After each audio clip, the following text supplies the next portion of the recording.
my name is Karis. Welcome to Fix Your Shitty Movement.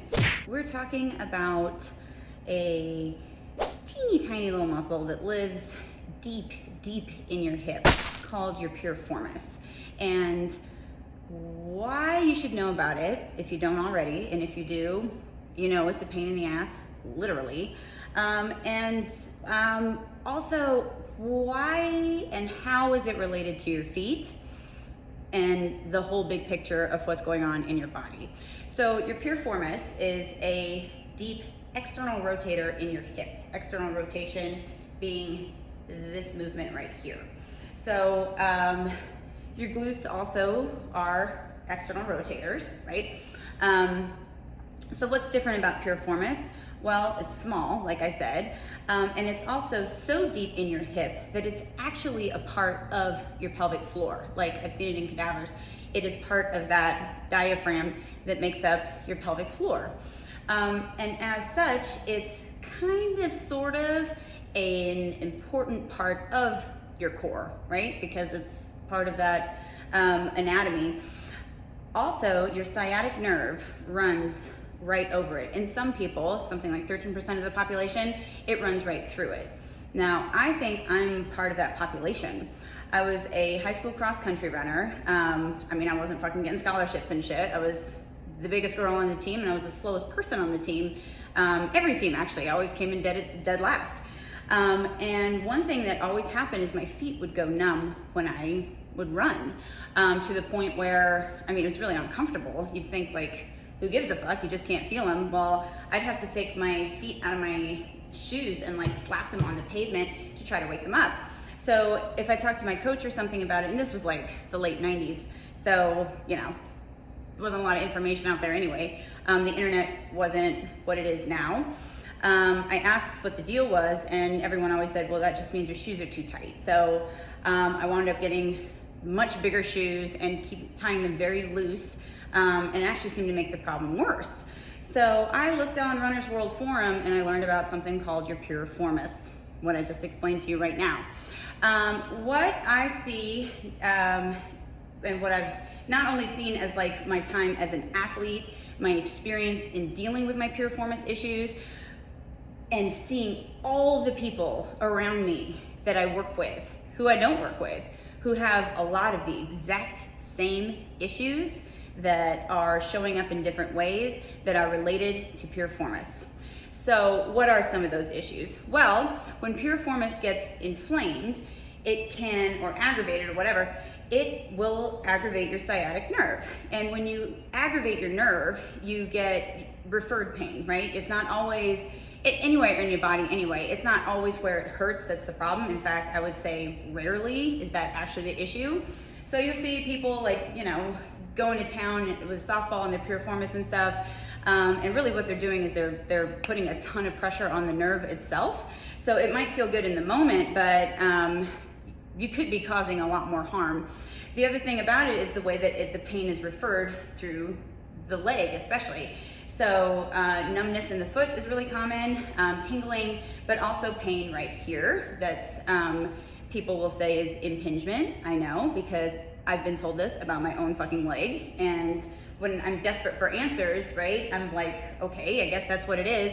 Yeah, that's not what it was, because nothing they did to help with impingement made any difference whatsoever. Also in like the groin here, right, hamstring, very common as well, the side of the knee, and here in the arch of the foot or to the side of the foot. So a lot of those things, right, people think is like pulled hamstring, pulled adductor, or like I said, impingement of some kind, the pinching, right, is what it kind of feels like. IT band shit, plantar fasciitis, right, because that's how mine feels too.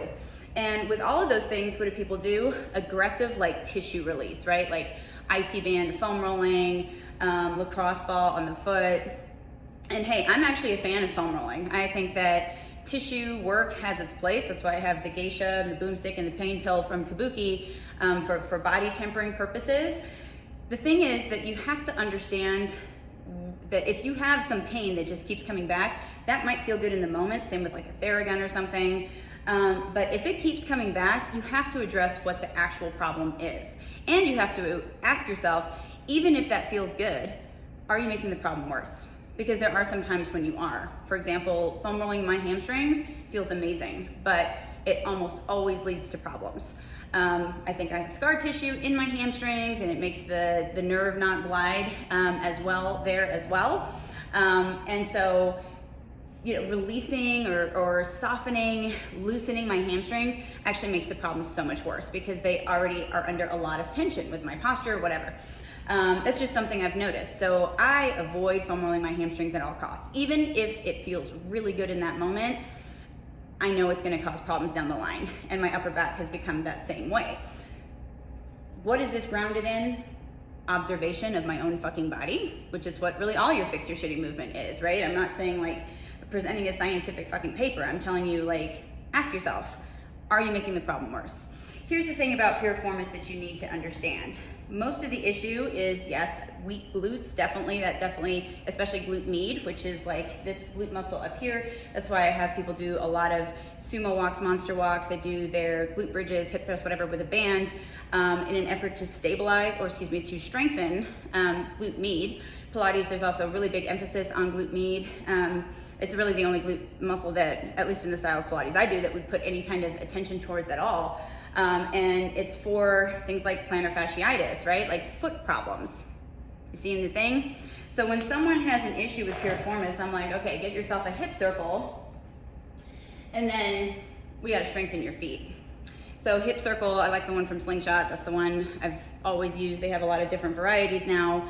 I like a lot of different sizes because people have different needs. Some people, a tight one is too difficult for them, or they push too much with like TFL, like the lateral hip muscles. Sometimes it's exactly what they need. So it's a person by person basis in the way that I recommend them. I just wouldn't get any off brands because they're usually too big in circumference and too heavy with fabric. So I really like the Slingshot.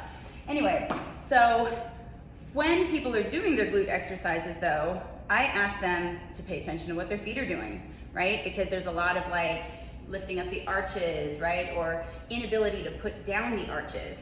Feet really turned out in order to get their glutes active or on or whatever.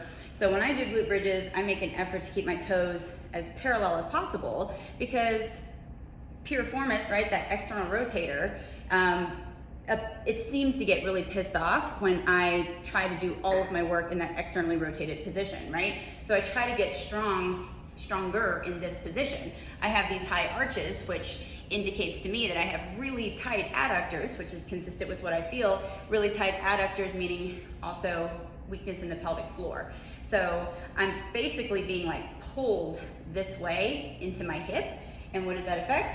Piriformis. So if you watch my Fix Your Shitty movement on the squat, what I cue people to do is to press into the big toe and press into the pinky side of the foot, and then try to corkscrew the legs outward. And you can see it's very subtle, but you can see the way that my kneecaps rotated forward. So it didn't look like they were like knock kneed or anything, but you can see if I do that, all of a sudden my pelvis pulls forward, it puts me in better posture. I'll show you from the side, down and corkscrew, corkscrew. So it's very, very subtle, but what it does is it attaches my foot to the floor and it makes it active. So I do that when I'm squatting. I cue it when people are doing their glute bridges, and also balance. So balance is probably the #1 way that you can work on strengthening your feet, and with it your hips, because your hips are only doing what your pelvis, right, is telling it to do, and with its spine, right, because pelvis will always move the spine. Spine won't move the pelvis always. I hope that makes sense. But your feet will move your hips and your knees. So if you have pain there, it's usually this whole chain reaction through the body. So balancing on that one foot, right? Making sure not to shift into that hip and trying to work on that corkscrewing action, right? And then eventually adding on something like a Romanian deadlift or a hip hinge without rotating the hip, right? And this is very challenging for people, but that's kind of the point, to get your feet stronger. To get your feet stronger will not only make your feet, your lower compartment, your knees feel better, it'll make your hips feel better and your back feel better. That's why this is mostly barefoot training in here. When I see a client for the first time, I ask them, are you comfortable taking your shoes off? Even if they aren't gonna train without their shoes on, or yeah, if they're gonna continue to train barefoot, I'm not gonna like tear their shoes off their fucking feet. But I need to be able to see what their feet are doing. And more importantly, I want you to be able to see the whack ass shit that your feet are doing. Because it especially shows up in sumo walks, right? And that's like a lateral band walk that's meant to get your glute med especially active or lit up.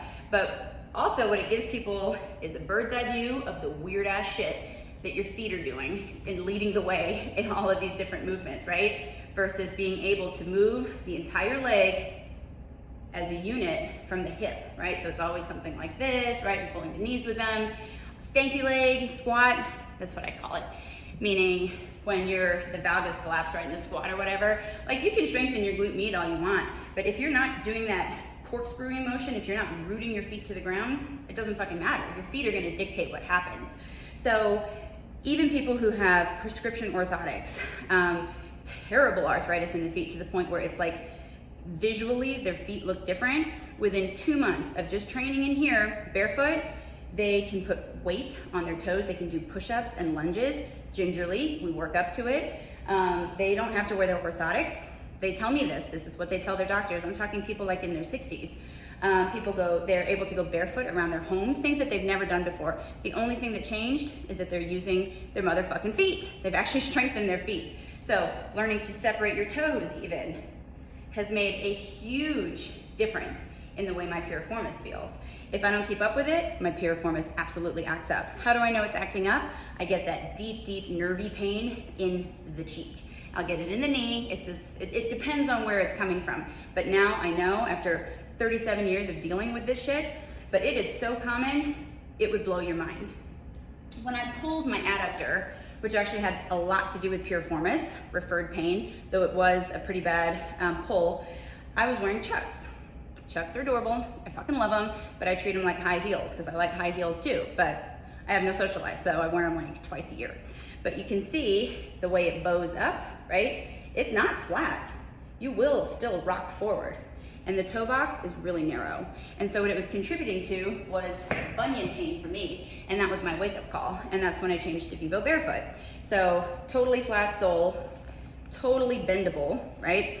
And a toe box that actually mimics your fucking foot, right?